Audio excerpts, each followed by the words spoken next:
Hello, everyone, dear viewers of the channel. I am Helena, the Guardian of Secrets, a researcher of mystical phenomena, and here with me is Vadim, a historian interested in folk culture. And welcome back to our podcast, where we delve into the rich, sometimes unsettling, but always fascinating world of Ukrainian mystical stories. Today, we're not just telling stories, we're reliving them through the vibrant tapestry of our ritual traditions and holiday customs.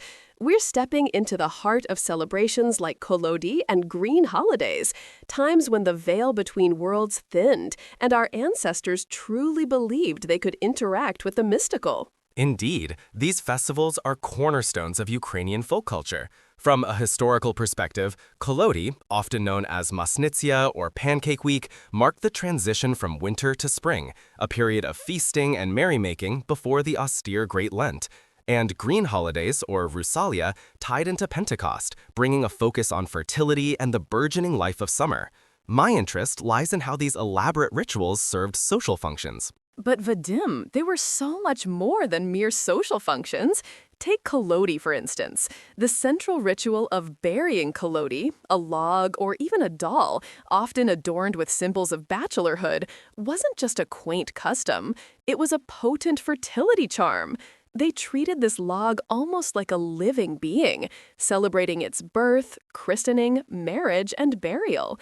This mock funeral symbolized the death of winter and the reawakening of the earth, a magical pact with nature to ensure a bountiful harvest and, crucially, continued lineage within the community. The log, by dying, ensured new life. I agree on the fertility aspect, Helena, but from a different angle. The log or doll as Kolodii can be seen as a phallic symbol, and its burial as a symbolic act to encourage fertility in the fields and among people.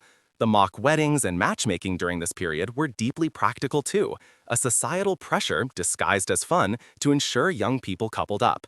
It's an agrarian rite, yes, but rooted in the observable cycles of nature and community needs, not necessarily an actual mystical pact.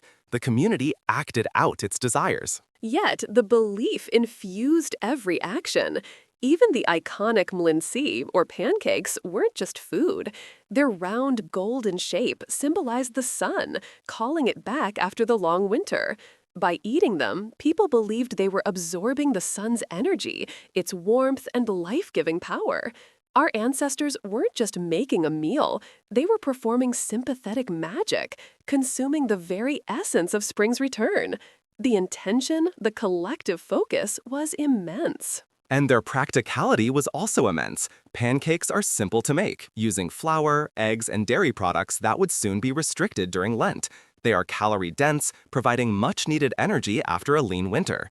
The symbolism of the sun, while potent, likely arose naturally from their appearance and the context of a spring festival. It's a beautiful example of how practical necessity and spiritual belief can intertwine, but the core function was often sustenance and preparation for a new agricultural cycle. From the end of winter, we jump into the lush green, but with it comes another layer of ancient power, the green holidays, or rusalka. This is where things get truly ethereal. Imagine standing by a forest edge, the air thick with the scent of herbs, knowing that the rusalky, the water nymphs, spirits of drowned maidens, are near. They could be benevolent, bringing dew for the fields, or mischievous, luring men into the depths. This holiday wasn't just about celebrating greenery. It was about appeasing these powerful, often dangerous spirits of nature and ancestors. Indeed, the rusalky are fascinating figures, Helena. From a historical and psychological perspective, they can be seen as anthropomorphic representations of the dangers of nature: deep rivers, swamps, sudden floods. The legends might have also been a way to process grief for those lost to drowning, transforming their memory into a powerful, almost godlike entity. It's an effective way to instill respect and fear for the natural world. But the rituals were so specific, decorating homes with lepeha and other fragrant herbs, weaving wreaths of flowers and grasses, then taking them to the water, offering them, or even casting them downriver. These weren't just decorations or symbolic gestures. The lepeha was believed to cleanse the home and protect against evil spirits and illness. The wreaths cast upon the water were direct offerings to the rusalky, a way to honor ancestral spirits and seek their blessings for fertility and protection, or sometimes even to divine fate by how they floated. The power isn't in the plant itself, but in the reverence and the collective belief transforming it into a protective talisman. And that collective belief is precisely what interests me. The herbs and plants used during green holidays often had practical applications. Some were insect repellents, others medicinal. Their symbolic power grew out of these tangible uses. The act of offering wreaths to the water would certainly have been a deeply moving communal ritual, serving as a form of remembrance for the dead and an acknowledgement of nature's power. It's a classic example of folk magic acting as a conduit for social cohesion and psychological comfort in the face of the unknown. But that feeling, Vadim, that palpable energy when you stand in a grove adorned with ribbons, hearing the whispers in the reeds, feeling that ancient presence, it's a feeling you can't explain away with mere logic or psychology. It's the echoes of belief, the lingering magic in the very air. It's our connection to a deeper, older world. Tell me, have you ever felt that shiver down your spine? I know our listeners have. Please share your own experiences with these traditions in the comments below. I certainly acknowledge the power of atmosphere, Helena, and the profound emotional impact these traditions have. Our minds are wired to create meaning, especially in liminal spaces or during times of significant transition. These feelings are real, but they're psychological responses to deep-seated cultural memory, to the power of shared ritual and belief.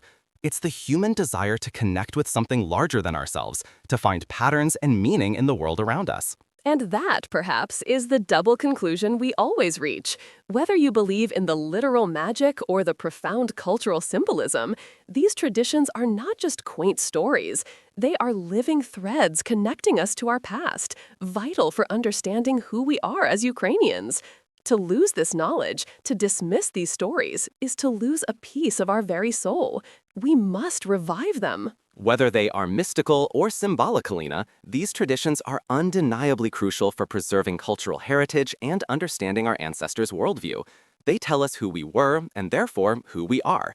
They are a testament to human ingenuity in making sense of the world, whether through scientific understanding or intuitive belief. If you've enjoyed this journey into Ukrainian traditions, make sure to subscribe and follow us for more episodes. Absolutely. They are the secrets of our land, waiting to be rediscovered. And we, the guardian of secrets and the skeptic researcher, are here to guide you through them.